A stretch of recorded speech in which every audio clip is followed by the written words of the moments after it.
This old house once knew his children. Now, once you are done binding off, you should be left with a panel that looks just like this. And you should have these holes, the ribbing, and of course the rest of the purse. Now, I left everything like this because what you're going to do before you cut, you're going to need a yarn long enough to sew with, so I'd say about like that maybe.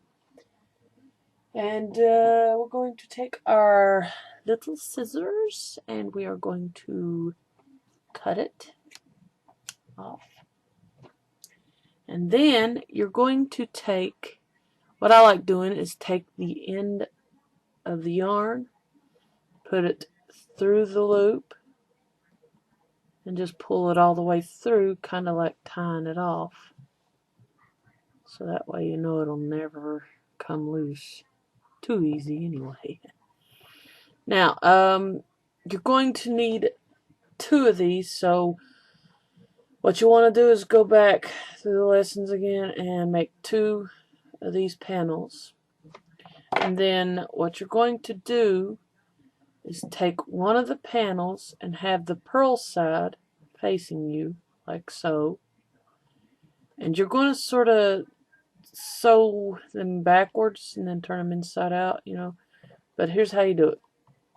This knitted side is laid flat in front of me, and the purl side is right in front of me. So I lay them just like that together. Then you sew them like so. That way it'll look nice and neat.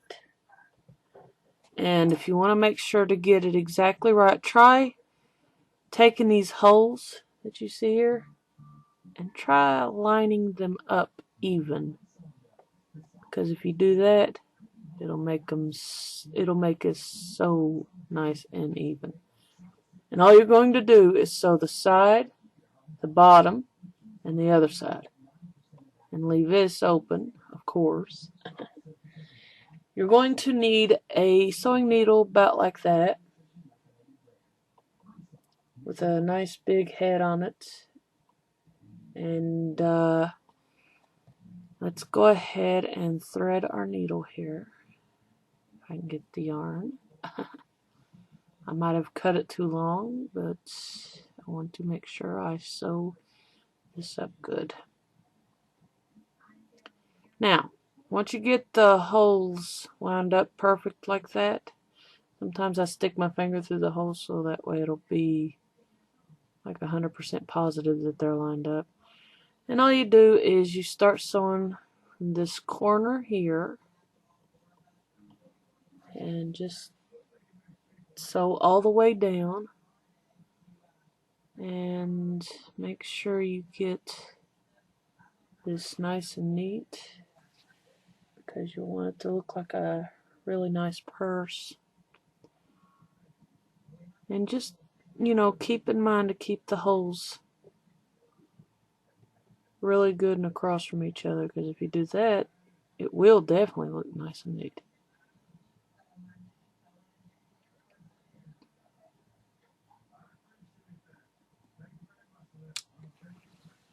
And also make sure each time you sew down, not only keep the holes nice and neat, but make sure all the way down that this rolling up here is not rolling up that often. I mean, it's not just the holes you gotta keep. You gotta make sure that this stays even. It's kind of hard to sew together because you got that rolling, but once you finish, it'll look nice. Because once you got that one hole even like that, it's basically all that matters from there is keeping it from rolling up.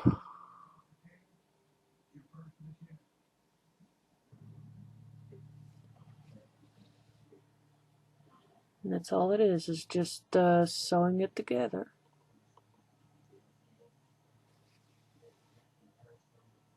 You knit 2 panels sewn together, and that's all it is.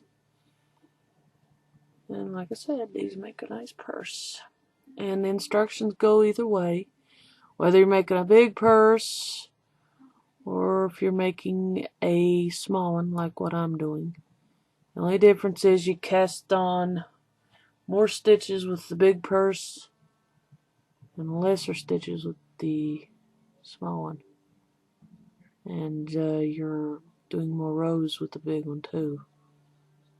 See, my mom, she used to love to have a big purse, because Mom would carry a lot of things with her. Mom loved a great big purse, so that's why I kind of did the big one. So I was so used to Mom having those big purses. I didn't make them for her, but, you know, if she were alive, I would probably make Mom one. And I guarantee Mom would have probably loved it. Especially if I'd have added a little pocket inside of it. Which you could do with these purses, come to think of it, I forgot to mention that. If you want to, you can add you a little pocket inside of them, which ain't hard to do. You just need to do a stockinette stitch of just one little square. And that's it, and then you sew it inside to where you want it.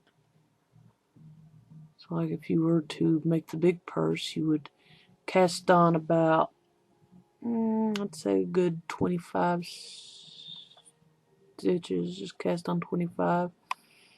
And then just do the stockinette stitch, bind off, then sew it inside your purse. That's how you would make a little pocket. And if you want to, you can add you like a button or a little zipper or something. And if you were to do the small purse, I would cast on 10, do the stockinette stitch, and then sew it like inside somewhere here. So yeah, you can actually add pockets to these. Anyway, that's basically all it is from here on out. Just sew the side and go around, sew the bottom, and go around here, sew the other side.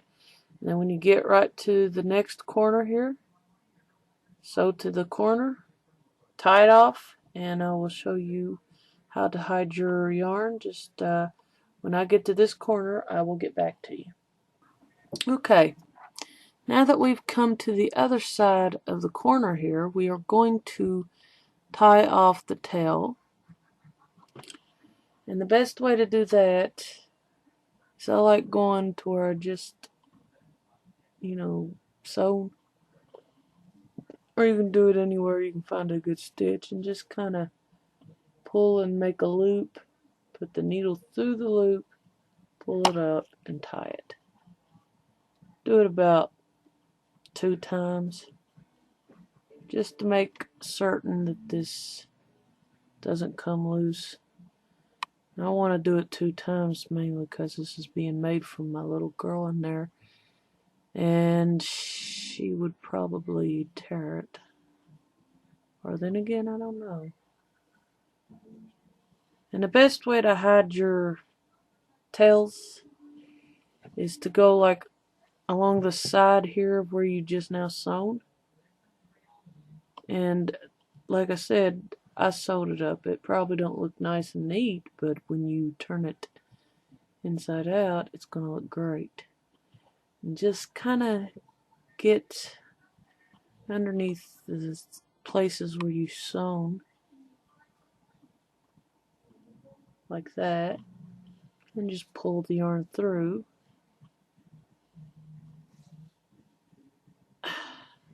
There. And you could only need to do that twice, and if you want to do it again, just you can keep going alongside down there if you want to make certain. And do the same thing with the other tails that are hanging down. Just tie them through the places where you'd sewn, like this tail here. I'm going to thread it through my needle here, and then I'm going to pull it through, hide it, along with that tail, and then cut it off, and there we go. And it's pretty well hidden. See? And then we're going to go down here where I got two tails hanging. Got one on this corner and I got one on this corner. And I'm going to basically do what I did a while ago. Go to where I have sewn. You can see basically the loops of where you sewn up at, and which ain't easy to do on the camera here. And then I'm going to hide them where I have sewn.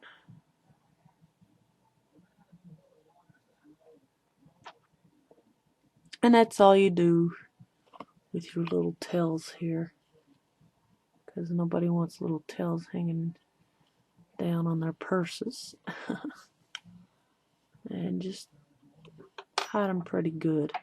You don't have to be very, very deep, but just hide them good enough. There. And then you just do the same thing to the other one on the other corner. Because chances are you're going to have a few little tails dangling down. But once you get this done, the next part of this purse is going to be pretty much easy, because next we are going to work on the cord you're going to use to tie it with, which is, like I said, very easy to make. And I'll explain a little more about that here in a minute. And we just cut off the tail here. There.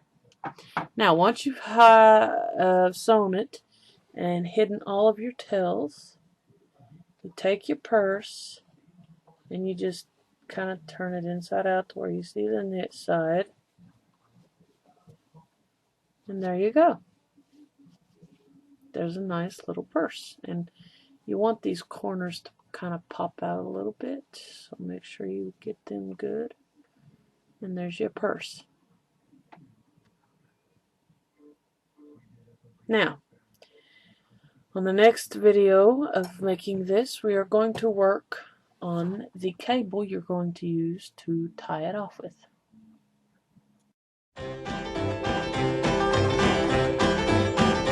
This old house once knew its children.